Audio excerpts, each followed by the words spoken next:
Welcome back to Narrations. Sometimes life moves forward, even when you're not ready for it. Larry Daley is no longer the man struggling to find his place. After everything he went through at the museum, he finally found success. His ideas, once laughed at, have now turned into a thriving business. He's confident, respected, and for the first time in his life, stable. But success has a quiet side effect. It creates distance. Larry doesn't spend his nights at the museum anymore. He doesn't walk those halls. Doesn't hear the echoes. Doesn't feel the magic. And slowly, he begins to miss it. One day, he returns to visit. Not as a guard, but as a guest. The museum feels the same. And yet, completely different. Because now, everything is still. He walks through the familiar exhibits. The dinosaur skeleton, the historical figures, the displays that once came alive under his watch. And for a moment, it feels like nothing has changed. But then he learns the truth. The museum is being modernized. Updated. Replaced. Most of the exhibits, including his friends, are being shipped away to the Smithsonian Institution in Washington, D.C. packed. Archived. Stored. Just like that. Larry stands there, processing it. These aren't just displays to him. They're people. They're memories. They're the reason he became who he is. But there's nothing he can do. So he says goodbye. That night, Larry returns to his new life. Successful, busy, full of meetings and responsibilities. But something doesn't feel right. The excitement is gone. The meaning feels distant. And then, he gets a call. It's Jedediah. Small, frantic, and clearly in trouble. The tablet, the source of all the magic, has been shipped to the Smithsonian along with the exhibits. And something has gone wrong. Very wrong. Larry doesn't hesitate. He leaves everything behind and heads straight to Washington. The Smithsonian is massive. Larger than anything Larry has dealt with before. A place filled with history from every corner of the world. And now, filled with magic. When night falls, everything comes alive. But this time, it's different. More dangerous. Because the tablet hasn't just brought the exhibits to life. It's awakened something else. Kamunra. An ancient Egyptian ruler. Powerful. Cunning. And far more dangerous than anything Larry has faced before. Unlike the exhibits in the first museum, Kamunra doesn't just exist. He plans. He schemes. He wants control. And when he realizes the power of the tablet, he wants more than just life. He wants domination. Larry arrives just as chaos begins to unfold. The museum isn't just alive. It's unstable. Historical figures from different eras interact in unpredictable ways. Paintings come to life. Creatures roam freely. Everything feels bigger, wilder, harder to control. And in the middle of it all, his friends are trapped. Jedediah, Octavius, Roosevelt, all caught in a situation they can't handle alone. Larry steps in, not as the unsure man from before, but as someone who understands this world. He navigates the chaos. Avoids danger, finds his way through the living museum. And that's when he meets her. Amelia Earhart. Adventurous. Fearless. Unpredictable. She's unlike anyone Larry has ever met. Full of energy, curiosity, and a desire to explore. She doesn't question the situation. She embraces it. And for Larry, that's both helpful and overwhelming. Together, they begin moving through the museum, trying to understand what Kamunra is planning. But it becomes clear quickly. This isn't just about survival. Kamunra wants to use the tablet to open a gateway. To bring an army into the real world. To take over everything. And he's not alone. He gathers allies. Dangerous ones. Ivan the Terrible. Napoleon. Al Capone. Figures who don't just cause chaos. They lead it. The stakes rise. Fast. Larry tries to stay ahead. But Kumunra is always one step ahead. At one point, Larry is forced into hiding, realizing just how dangerous this has become. This isn't like the first museum. This isn't manageable chaos. This is organized threat. And for the first time since arriving, Larry feels it. That old fear. But this time, he doesn't run. Because this isn't just about saving the museum. It's about saving his friends. And somewhere deep down, it's about reclaiming something he lost. The sense of purpose. The connection. The feeling of being part of something bigger. As the night continues, Larry prepares himself. Because he knows one thing now. This isn't going to be easy. And Kumunra is just getting started. The night deepens, and the Smithsonian feels less like a museum, and more like a battlefield waiting to erupt.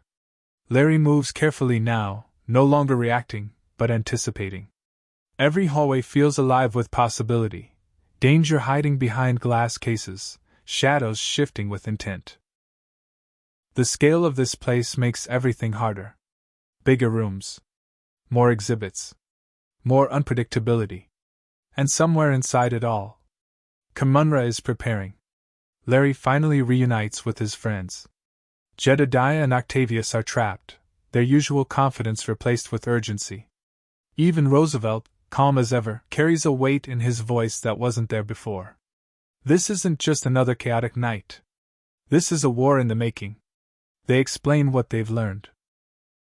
Kumunra has discovered the tablet's true potential. Not just to bring things to life, but to open a doorway. A doorway to the underworld. An army of the dead waiting on the other side. And once that door opens, it won't close easily. Larry listens, absorbing every word. And for a moment, he feels it again, that overwhelming pressure. The same doubt. The same fear of not being enough. But this time, it doesn't stop him. Because now he knows something he didn't before. He doesn't have to be perfect. He just has to act. With Amelia by his side, Larry begins forming a plan. Amelia isn't just fearless, she thrives in uncertainty. Where Larry calculates, she leaps. Where he hesitates, she moves. And strangely, that balance works. Together, they begin gathering allies. Not just the familiar faces, but new ones.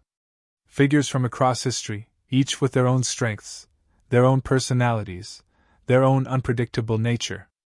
And somehow, Larry brings them together. Meanwhile, Kumunra continues building his army. He moves with confidence, surrounded by powerful historical figures who follow him not out of respect, but because chaos benefits them too. Napoleon's arrogance. Al Capone's ruthlessness. Ivan the Terrible's unpredictability. They aren't just allies. They're amplifiers. And Kumunra stands at the center of it all. Calm. Focused. Dangerous. The moment arrives. Kumunra activates the tablet. The air shifts. The museum trembles. And slowly, the doorway begins to open. Darkness spills out. Not empty darkness, but something alive. Something waiting. Figures begin to emerge. Ancient. Relentless. An army forming in real time. The battle begins. Larry and his allies move forward. Not as scattered individuals, but as a team. The museum transforms into a war zone. Exhibits that once stood quietly now clash with force. History collides with history. Chaos meets purpose. Tiny figures take on larger threats. Unexpected alliances form. Moments of humor break through the intensity. But the danger never fades. Larry moves through it all, directing, guiding, adapting. This is no longer overwhelming. This is where he belongs. At one point, everything nearly collapses. Kumunra gains the upper hand. The doorway widens. The army grows stronger. And for a moment, it feels like they might lose. But then something shifts. Not in the battle. In Larry. He stops trying to control everything. And starts trusting the people around him. He lets Roosevelt lead where strength is needed. Lets Amelia take risks where courage is required. Lets Jedediah and Octavius do what they do best: fight, argue, and somehow succeed. And that trust changes everything. The tide begins to turn. Larry confronts Kamunra directly. Not with force, but with strategy. He understands something now. Kamunra isn't unstoppable. He's just confident. And confidence can be broken. Using distraction, timing, and teamwork, Larry disrupts Kamunra's control over the tablet. The doorway begins to destabilize.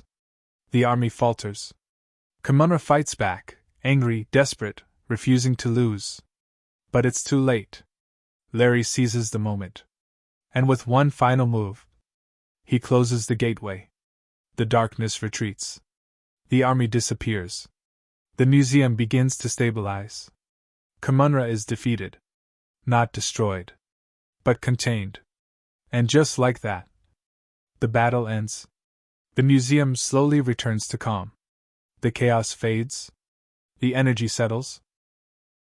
As dawn approaches, everything begins to return to stillness. One by one, the exhibits freeze. Movement becomes silence. Life becomes display. Larry stands there, watching it happen. This time, not overwhelmed. Not confused. But grateful. Because he understands now. Success isn't just about building something new. It's about holding on to what matters. He looks at his friends. At the world he almost left behind. And realizes something important. He misses this. Not the chaos, but the purpose. By morning, Larry makes his decision. He doesn't walk away again. He returns. Not as someone who failed before, but as someone who chose where he belongs. And as the museum prepares for another night, you can feel it again. That quiet anticipation. That stillness before everything changes. Because when the sun sets, history will rise again. Night at the museum, Battle of the Smithsonian isn't just about a bigger adventure. It's about realizing that success means nothing if you lose what made you feel alive. Sometimes the place you belong is the one you almost left behind. If you enjoyed listening to this narration, please like, share, and subscribe for more movie stories. I'll see you in the next one.